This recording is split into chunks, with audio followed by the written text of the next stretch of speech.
Tekrar hoş geldiniz. Sizinle Yeşilçam'ın o efsanevi dünyasında nostaljik bir yolculuğa daha çıkıyoruz. Daha önce Tarkan ve Battal Gazi gibi devleri konuşmuştuk, şimdi sıra rahmetli Cüneyt Arkın'ın hayat verdiği 3. büyük seride, Kara Murat. 7 filmlik soluksuz bir macera bizi bekliyor. Kesinlikle öyle.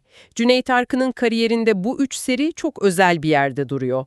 6 Malkoçoğlu, 4 Battal Gazi ve tam 7 Kara Murat filmi. Ama ilginç bir detay var. Kara Murat, hani Malkoçoğlu veya Battal Gazi gibi tarihi bir kişilik değil. Öyle mi? Tabii, aslında Rahmi Turan'ın yarattığı, Abdullah Turan'ın çizdiği bir çizgi roman kahramanı. Yapımcı Türker İnanoğlu'nun vizyonuyla Cüneyt Arkın bu karakteri beyaz perdede ölümsüzleştiriyor. Yani tamamen kurgusal bir kahramanın milletin gönlüne nasıl yerleştiğinin hikayesi bu. Çok ilginç.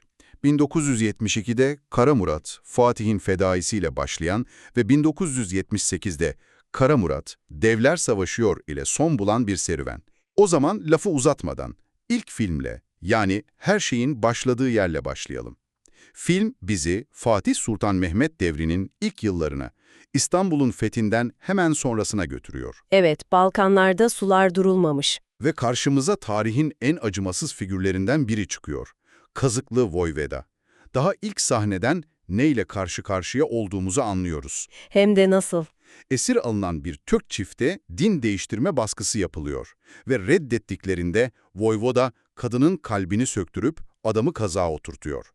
Bu çocukken izleyenler için unutulmaz bir travmadır herhalde. Kesinlikle. Film, karakterin intikam ateşini işte bu acımasızlıkla körüklüyor. Hikayeye göre Voyvoda Osmanlı'ya vergi ödemeyi geciktirince Fatih, Çakırcı Hamza Paşa'yı bir fermanla yolluyor. Yani padişahın kişisel ve kanun hükmündeki emriyle. Aynen öyle ama Voyvoda ve sağ kolu Nikol, Hamza Paşa'nın birliğine pusu kuruyor. İşte bu pusuda akıncı olmaya hevesli genç Murat da esir düşüyor.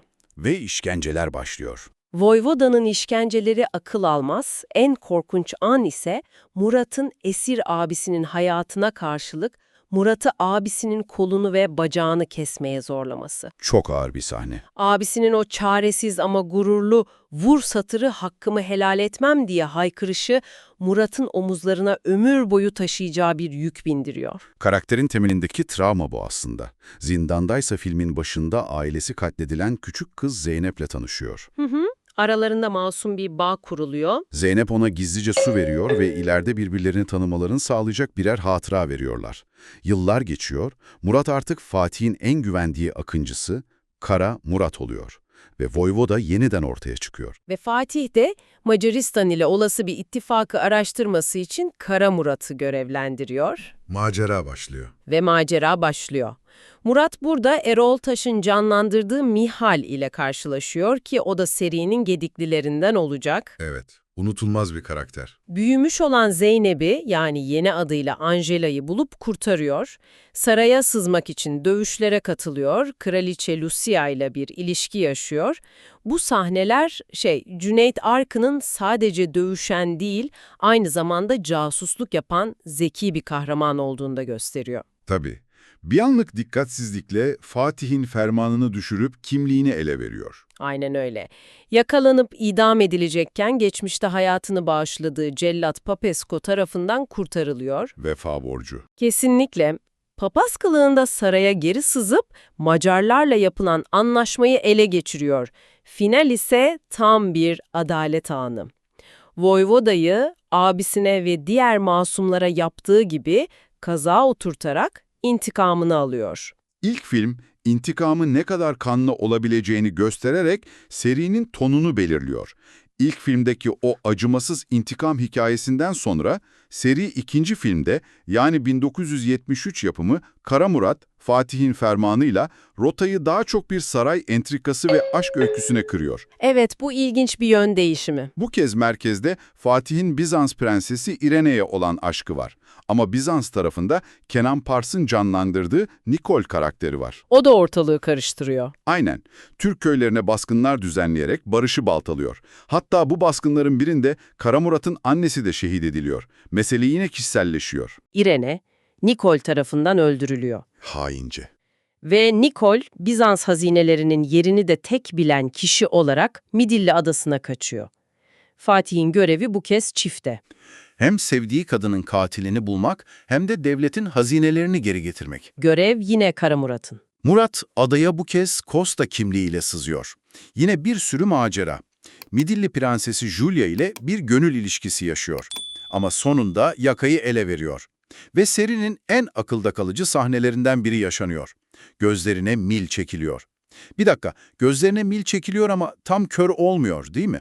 Bu, kahramanın kalıcı bir hasar almasını engelleyen tipik bir senaryo hilesi gibi duruyor. Çok güzel bir nokta, kesinlikle bir senaryo hilesi ama aynı zamanda Yeşilçam'ın kendi mitolojisinin bir parçası. Baş kahraman asla yenilmez. Aynen, baş kahraman asla tam olarak yenilmez, en kötü durumda bile bir çıkış yolu bulunur. Burada da canını bağışladığı kaba sakal karakteri onu tam kör etmeyerek borcunu ödüyor. Ama zindandaki sahne çok trajik. Çok. Gözleri görmeyen Murat'ı can yoldaşı Mihail'le ölümüne dövüştürüyorlar. Murat yani arkadaşını öldürmek zorunda kalıyor. Bu kahramanın ne kadar büyük fedakarlıklar yaptığını gösteren anlardan biri. İnanılmaz. Kabasakal'ın yardımıyla kaçtıktan sonra annesinin ve İrene'nin katilinin Nikol olduğunu öğreniyor. Finalde intikamını alıyor ama bu kez çok daha sembolik bir şekilde. Nikol'ü oklarıyla tam gözlerinden ve gırtlağından vurarak öldürüyor. Göze göz, dişe diş resmen. Üçüncü film Kara Murat ölüm emriyle seriyi bu kez zamanda geriye gidiyor. Bir nevi bir başlangıç hikayesi anlatıyor. Evet, Fatih'in henüz şehzade olduğu, babası 2. Murad'ın tahtta oturduğu yıllardayız. Tahtın varisi Şehzade Mehmet ama Çandarlı Halil Paşa gibi figürler Bizans'ın elinde esir olan diğer Şehzade Orhan'ı destekliyor. Tam bir siyasi satranç oyunu var. Kesinlikle. Bu gerilimin ortasında genç Şehzade Mehmet, Kara Murat'ı Bizans'a gönderip Orhan'ın ne dolaplar çevirdiğini öğrenmesini istiyor. Murat yine bildiğimiz gibi Kara Costa kimliğiyle Bizans'a sızıyor, bir arena dövüşünü kazanarak Şehzade Orhan'ın güvenini kazanıp muhafızı oluyor. Ve burada serinin en tehlikeli kadın karakterlerinden biriyle Prenses Olimpia ile tanışıyor. Olimpia, Orhan'ı bir piyon gibi kullanarak Osmanlı tahtını ele geçirme hayalleri kuran, son derece zeki ve acımasız bir kadın. Murat onunla yakınlaşarak bu şeytani planı deşifre ediyor. Bu filmde aksiyondan çok casusluk ve entrika ön planda. Tam her şey yolunda giderken 2. Murat'ın vefat haberi Bizans'a ulaşıyor. Bu da Olimpia için bir fırsat. Tabii hemen harekete geçiyor. Hemen Manisa'daki Şehzade Mehmet'i tahta çıkamadan zehirlemek için yola koyuluyor. Saraydaki Türk kızı Zeynep'ten durumu öğrenen Kara Murat, idam edilmek üzere olan arkadaşlarını kurtarıp Olimpia'yı durdurmak için amansız bir takibe başlıyor. O takip sahneleri müthiştir. Kesinlikle. Yolda pusuya düşüyor. Arkadaşlarını birer birer kaybediyor. O dönemin teknik imkanlarıyla gerçekten etkileyici sahneler. Cüneyt Arkar'ın dublör kullanmadan o atların üzerinde yaptığı hareketler filmlerin enerjisini bambaşka bir seviyeye taşıyor. Kesinlikle o sahnelerdeki gerçeklik hissi Arkın'ın bu inanılmaz atletizminden geliyor. Sonunda Manisa'ya Olimpiya'dan sonra varabilen Murat, Şehzade Mehmet'e her şeyi anlatıyor. Şehzadenin çözümü de Fatih'in zekasına yakışır cinsten. Aynen. Olimpiya'yı kendi getirdiği zehirli şarabı içmeye zorlayarak ortadan kaldırıyor. Film, Kara Murat'ın babasının ölüm haberini getirmesiyle Fatih Sultan Mehmet'in tahta geçmek üzere Edirne'ye doğru yola çıkışıyla son buluyor.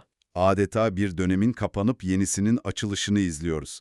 Ve 1975'te serinin belki de en ilginç konseptli filmine geliyoruz. Kara Murat, Kara Şövalye'ye karşı. Burada inanılmaz bir fikir var. Cüneyt Arkın bu kez kendi kendisiyle savaşıyor.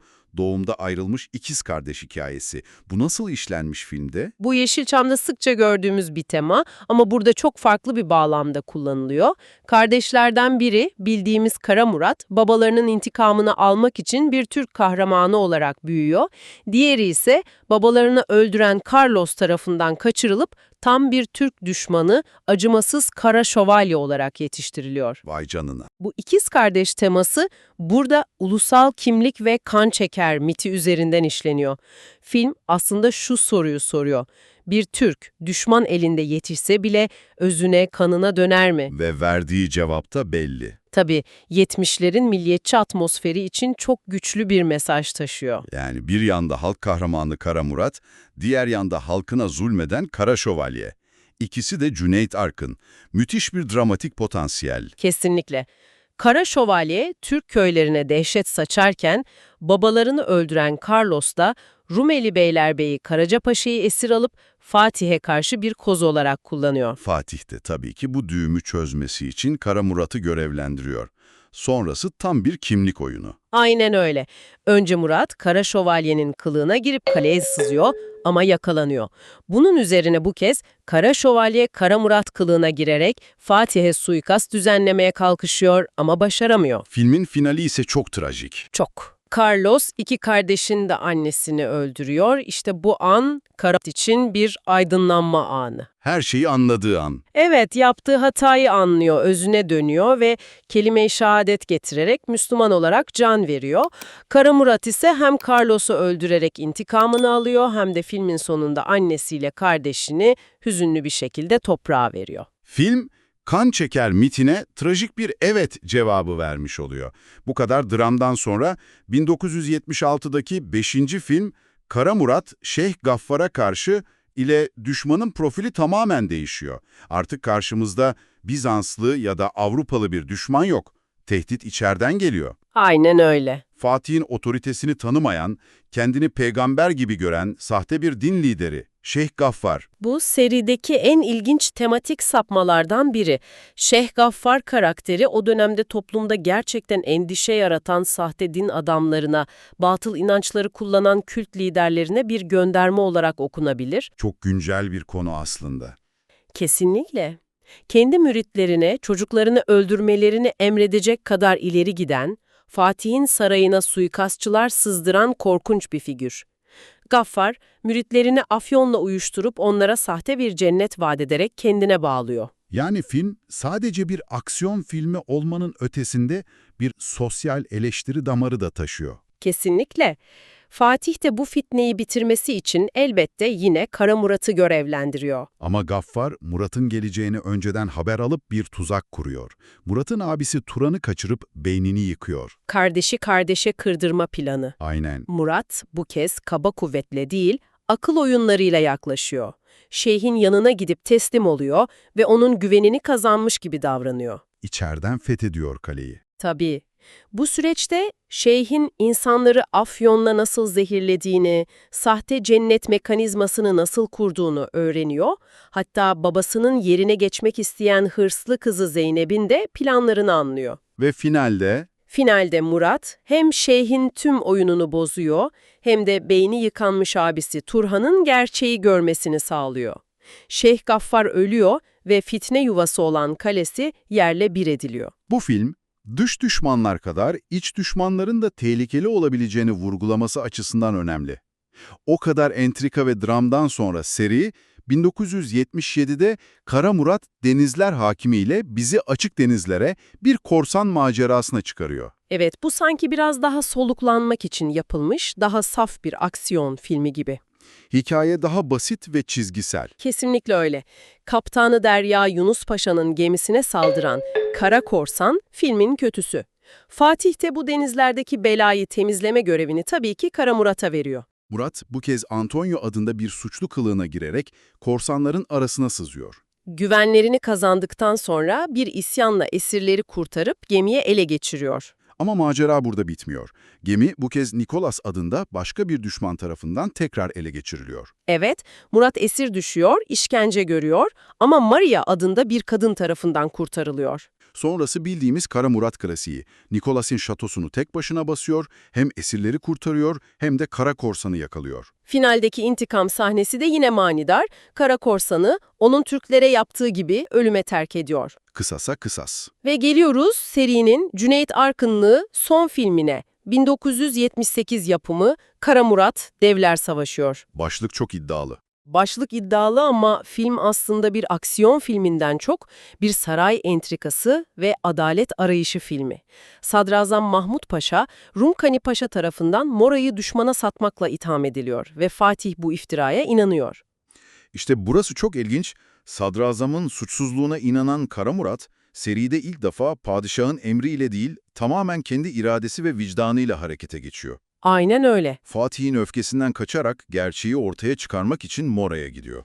Bu karakter için çok büyük bir gelişim. Artık o sadece bir fedai değil, padişah bile hata yapsa adaletin peşinden giden bir adam. Kesinlikle çok cesur bir hamle ve karakterin 7 filmdeki yolculuğunun zirve noktası. Oraya gönderilen asıl müfettiş Tuğrul Bey yolda öldürülünce Murat onun yerine geçerek soruşturmaya başlıyor. Ve asıl hainin saraydaki Rumkani Paşa'nın kardeşi Davut olduğunu anlıyor. Burada çok eğlenceli bir yöntem izliyor. Kendini sakar, beceriksiz ve hatta biraz aptal gibi göstererek düşmanlarını yanıltıyor. Cüneyt Arkın'ın komedi zamanlaması da çok iyidir. Kesinlikle. O sahneler bunu gösteriyor. Sonunda Kara Murat, önce Mora'daki Davut'u öldürüyor, ardından Fatih'in huzurunda çıkarak iki kardeşin birbirine yazdığı ihanet mektuplarını ortaya döküyor. Rumkani Paşa son bir hamleyle Fatih'i hançerlemeye çalışınca, Kara Murat araya girip kolunu kesiyor ve adaleti sağlıyor. Böylece hem sadrazamın hayatını ve onurunu kurtarıyor, hem de padişaha sadakatinin körü körüne değil, hakikate dayalı olduğunu ispatlayarak seriyi noktalıyor. Evet, böylece 7 filmlik bir o kadar da keyifli seriyi tamamlamış olduk. Malkoçoğlu, Battal Gazi ve Kara Murat ile birlikte Cüneyt Arkın'ın canlandırdığı tam 17 filmlik bir tarihi kahramanlık destanını gözden geçirdik. Filmin ruhunu, sinema anlayışını ve toplumsal mesajlarını yansıtan çok değerli yapımlar. Bu yolculuk bizim için de çok keyifliydi. O zaman yavaş yavaş toparlayalım. Ufak bir hatırlatma yapmak istiyoruz. Artık içeriklerimiz kademe kademe altyazılı hale geliyor. Yani videoda istediğiniz dilin altyazısını açıp o şekilde de izleyebilirsiniz. Azerbaycan Türkçesi, İngilizce, Almanca, İspanyolca gibi birçok seçeneğimiz mevcut. YouTube videosundaki altyazı bölümünden istediğinizi seçebilirsiniz. Ayrıca ekran rehberini çeşitli sosyal medya platformlarından yani Facebook, YouTube, Instagram ve Twitter yeni adıyla X platformlarından takip etmeyi, içeriklerimizi beğenmeyi ve yorumlarınızı bizden esirgemeyin. Yorumlarınızda konuşmamızı istediğiniz başka yapımlar olursa onları da listemize alır ve sıradaki rotamıza hep birlikte belirleriz. Başka bir içerikte yeniden buluşabilmek ümidiyle kendinize iyi bakın. Ekran Rehberi YouTube kanalından ayrılmayın. Esen kalın, hoşça kalın, iyi günler.